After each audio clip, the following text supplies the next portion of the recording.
So this is the history of Melbourne trains. Well, first we had a wooden box type called tape trains, and these were first found in Melbourne back when we first had electric rail in all of Victoria. Then next we had a train called the swing doors.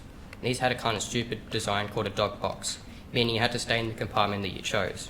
Although they look similar to the tape trains, they aren't. Next we had the Harris trains, named after an employee at VicRail in the 1950s. And these trains were brought in to replace the outgrowing tape trains. And sometime during the 90s, some of the trains were found to have asbestos inside them, some wrapped in plastic and buried underground, some were converted into passenger cars for V-Line. Next we had a train dubbed the Hitachi.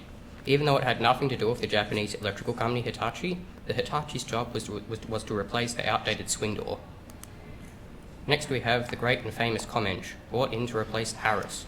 Sometime during the 90s, a large amount of asbestos was found in the body of some of the Harris trains, so they took the trains, wrapped them in plastic and buried them underground, never to be seen again. The rest got converted into passenger cars for V-Line, and now Melbourne was down to two types of trains, the Hitachi and the Comenge.